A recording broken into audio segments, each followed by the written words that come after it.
मेरे पापा एक दयालु दिल वाले जानवरों को बचाने वाले इंसान हैं। वो जिन जंगली जानवरों के बच्चों को बचाते हैं उन्हें चिड़ियाघर नहीं देते, बल्कि खुद पालते हैं और फिर बड़े होने पर उन्हें जंगल में छोड़ देते हैं। जो बड़े जानवर वो पालते हैं वो अक्सर उनके लिए अच्छा खाना लेकर आते हैं। उन्हें खुद पर बड़ा गर्व होता है, ये सोचकर कि हर चीज का एक रिश्ता होता है। लेकिन फिर किसी ने उनसे कहा, रमेश भाई, ये भालू तुम्हारा एहसान चुकाने नहीं आया, ये तुम्हें मारने आया है। ये अपने बच्चों को इसलिए लाया है ताकि वो खाना पहचान सके। मैंने इस भालू की जान बचाई है, ये मुझे खाने की कैसे सोच सकता है। रमेश भाई, क्या ये भालू हर बार खाना लाते वक्त तुम्हें गले लगाता है और लार टपकाता है? इसका मतलब है वो ये नाप रहा है कि तुम खाने लायक हुए हो या नहीं। अमित, तुम जरूरत से ज्यादा सोच रहे हो। अगर ये भालू सच में मुझे नाप रहा होता तो ये मुझसे लकड़ी कटवाता और काम क्यों करवाता? क्या ये तुमसे काम भी करवाता है? रमेश भाई, ये भालू जिंदा नहीं रहना चाहिए। ये शायद पहले भी इंसान खा चुका है, तभी ये इतना चालाक है। मैंने इसकी जान बचाई है, शायद ये मेरा एहसान चुका रहा है। इतना घबराओ मत। रमेश भाई, अगर आपको मुझ पर भरोसा नहीं है तो आज रात वो छोटा भालू जरूर आएगा। वो तुम्हारे लिए खाना मांगेगा, ये देखने के लिए कि तुम उससे सतर्क हो या नहीं। मेरे पापा ने कोई जवाब नहीं दिया। साफ था कि उन्हें मेरी बात पर भरोसा नहीं था। उस रात पापा को दरवाजे पर दस्तक की आवाज सुनाई दी। उन्हें लगा वो सपना देख रहे हैं, इसलिए उन्होंने बस दरवाजे को थपथपा दिया। लेकिन फिर दरवाजा खुलने और बंद होने की आवाज आई। वो तुरंत पूरी तरह जाग गए। एक आधा इंसान जैसी आकृति रेंगते हुए अंदर आई। वो छोटा भालू था। मेरे पापा कहाँ हैं? मैंने कभी उस भालू को खिड़की या दरवाजा खोलना नहीं सिखाया। वो अंदर कैसे आ गया? आज अमित की बातें याद आते ही मेरे अंदर डर भर गया। मेरा शरीर कांपने लगा। मैंने कभी नहीं सोचा था कि वो छोटा भालू जिसकी लार टपक रही थी मेरे पापा के बिस्तर के पास जाकर अपनी नाक से उन्हें छुएगा। पापा अब सोने का नाटक नहीं कर सकते थे। अरे मोटू, तू यहाँ क्या कर रहा है? फिर उस छोटे भालू ने अपने मुंह में कुछ रखा जो दिखने में जिनसेंग जैसा था और उसे पापा के बिस्तर पर रख दिया। मोटू, ये मेरे लिए है। इतनी कीमती चीज देखकर पापा खुश हो गए।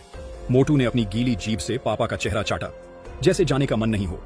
फिर धीरे धीरे बाहर चला गया और अपने पंजे से दरवाजा बंद कर दिया। उसका इतना सभ्य तरीके से जाना पापा को अनायास ही उस मादा भालू की याद दिला गया जो उनके साथ काम में मदद करती थी। उनके पुराने साथी मोहन ने भी उन्हें समझाया था कि जानवर इंसान नहीं होते। उनसे इंसानी भावनाएं समझने और एहसान चुकाने की उम्मीद करना आसमान छूने जैसा है। कोई भी इंसान अगर इतने बड़े भालू से जंगल में मिले तो वो डर के मारे मरने का नाटक करेगा। बाद में जब मादा भालू अपने बच्चों के साथ तोहफा लेकर आई थी तो पापा ने मोहन को भी हिस्सा दिया था, सिर्फ ये दिखाने के लिए कि वो गलत था। अगली सुबह पापा को जोर जोर से दरवाजा खटखटाने की आवाज से नींद खुली। रमेश भाई, रमेश भाई, आप ठीक हो? क्या हुआ अमित? मैं सुबह यहां से गुजरा तो आपके आंगन में भालू के बहुत सारे पैरों के निशान देखे, इसलिए चिंता हुई। अरे, वो कल रात आया था, लेकिन देखो वो मेरे लिए ये लेकर आया है। अरे नहीं, वो सोच रहा है कि तुम अभी मोटे नहीं हुए, इसलिए तुम्हें टैग कर रहा है। अमित, क्या तुम हमेशा मुझे बेवकूफी समझते रहोगे? रमेश भाई, मुझ पर भरोसा करो, मैं आपके साथ ऐसा नहीं करूंगा। रमेश भाई, क्या हम अंदर बात कर सकते हैं? पापा थोड़े हैरान हुए, लेकिन फिर भी रास्ता दे दिया। दरवाजा बंद करते वक्त उन्होंने जंगल की तरफ देखा और उन्हें दो भालुओं की परछाइयां दिखी, एक बड़ा एक छोटा, जो उन्हें घूर रहे थे। उनका मन हुआ उन्हें आवाज देने का, लेकिन न जाने क्यों मादा भालू की आंखों में कुछ अजीब सा गुस्सा था, कुछ ठीक नहीं था। तभी अमित ने उन्हें खींच लिया। रमेश भाई, आपने भी देखा ना, वो दोनों भालू हमें घूर रहे हैं। छोटा वाला, उसके ज्यादातर पैरों के निशान दीवार के बाहर क्यों हैं? वो अपनी जमीन चिन्हित कर रहे हैं। आपको मवेशी की तरह पाल रहे हैं, जैसे मुर्गी या सुअर पालते हैं। आपको मोटा कर रहे हैं ताकि बाद में खा सकें। वो दरवाजे भी खोल लेते हैं। ये मेरी सोच से भी ज्यादा चालाक है। मुझे शक है कि आपके चाचा को भी इन्होंने ही खाया है। मोहन तो रिटायर हो गया था ना? आपके चाचा 5-6 साल से गायब है। आपने वन विभाग को बताया? अगर वो 5-6 साल से गायब है तो इतने सालों से मेरे साथ काम कौन कर रहा था? मोहन को शायद पहले ही खा लिया गया है। जिसके साथ आप काम कर रहे थे वो भालू था, इंसान बनकर। दोनों डर गए। तभी अचानक दरवाजे पर जोरदार दस्तक हुई। दरवाजा खोलो रमेश, मैं मोहन हूं। मोहन हमेशा मुझे छोटू कहता था, आज वो मुझे पूरे नाम से क्यों बुला रहा था? दस्तक और तेज हो गई। रमेश, मादा भालू ने मुझे भेजा है, क्या तुम्हें उस पर भरोसा नहीं? पापा दरवाजा खोलने ही वाले थे, तभी अमित ने उन्हें कसकर पकड़ लिया। आपके चाचा मर चुके हैं, दरवाजा मत खोलिए। मोटू, तुम आ गए, जल्दी रमेश को बोलो, मैं ठंड से मर जाऊंगा। मोटू के आते ही दरवाजा जैसे टूटने लगा। दोनों के माथे पर पसीना आ गया। कुछ साल पहले मोहन को एक विशाल भालू ने मार दिया था और तब से वो भालू इंसान बनकर पापा को धोखा दे रहा था। रमेश, जल्दी दरवाजा खोलो, मैं जम जाऊंगा। अमित, मेरे कमरे में बंदूक है, बाद में संभाल लेना, मैं देखता हूं सच में मोहन है या नहीं। पापा ने दरवाजा खोला। बाहर एक आदमी और एक भालू खड़े थे। वो सच में मोहन और मोटू थे। रमेश, अगर मादा भालू के पैर में चोट नहीं लगती तो मुझे पता ही नहीं चलता कि शिकार करने वाले फिर से आ गए हैं। मैं तुरंत तुम्हें बताने आया। क्या? कौन है वो? अभी मारता हूं उसे। मैंने नीचे एक वांटेड पोस्टर भी देखा, नाम था अमित। वो नया रेंजर बनकर आया। और कहता है कि जानवर इंसान खाते हैं। फिर रेंजर्स को नीचे भेज देता है और खुद शिकार करके पैसे कमाता है। इतने में अमित भी अपनी बंदूक लेकर बाहर आया। रमेश भाई, ये मोहन भालू है, इंसान बनकर आया है, इसकी बातों पर भरोसा मत करो। मोहन ने अमित को देखा और तुरंत उस पर हमला कर दिया। दोनों लड़ने लगे। पापा ने देखा कि मोटू अभी भी बाहर खड़ा है। उन्होंने उसे जाने का इशारा किया। अजीब बात यह थी कि मोटू ने अमित की तरफ देखा, सिर हिलाया और चला गया। पापा ने मुड़कर देखा। अमित का गला मोहन ने दबा रखा था। उसका चेहरा लाल हो गया था। तुम दोनों लड़ना बंद करो, बात करके सुलझाओ। रमेश भाई, आपने इस भालू को घर में कैसे आने दिया? आजकल लोग साइंस पर भरोसा करते हैं, तुम्हारी कहानियों पर नहीं।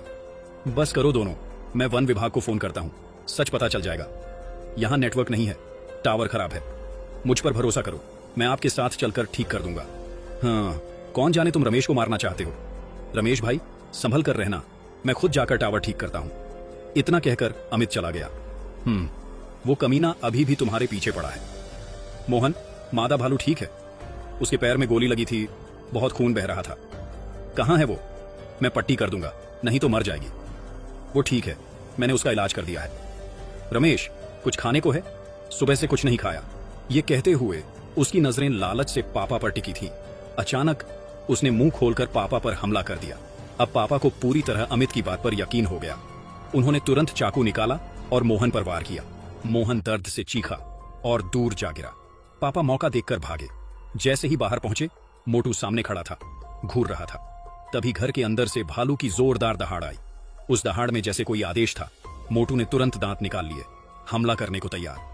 पापा ने जल्दी से दरवाजा बंद किया और मादा भालू को रोकने लगे। तब तक मोटू उनके पास पहुंच चुका था। पापा ने पूरी ताकत से फावड़े से उसके सिर पर वार किया। मोटू दर्द से पीछे हट गया। पापा इस मौके का फायदा उठाकर भाग गए और गेट बंद कर दिया। वो भागते रहे। आखिरकार सिग्नल टावर के पास पहुंचे। टावर गिरा हुआ था और पास में बड़े और छोटे भालू के पैरों के निशान थे। साफ था, टावर को भालुओं ने गिराया था। तभी पीछे से फिर दहाड़ सुनाई दी। पापा फिर जान बचाकर भागे। कुछ दूर जाकर उन्हें अमित मिला, जो टावर ठीक करने आया था। दोनों बिना कुछ कहे भागने लगे। घर पहुंचते ही दरवाजे खिड़कियां बंद की। तभी जोर जोर से दरवाजा पीटा जाने लगा। हर वार के साथ आवाज बढ़ती जा रही थी, जैसे दरवाजा टूट जाएगा। दोनों ने भारी सामान लगाकर दरवाजा रोक दिया। जब भालू को लगा कि दरवाजा नहीं टूटेगा तो वो रुक गया। अगले ही पल एक विशाल पंजा खिड़की से अंदर आया और जो भी सामने आया सब गिरा दिया। कुछ टूटने की आवाजें आईं। फिर वो पंजा धीरे धीरे खिड़की का हैंडल ढूंढने लगा। तभी अमित ने अपनी बंदूक से उस पर कई गोलियां चला दी। भालू दर्द से जोर से दहाड़ उठा।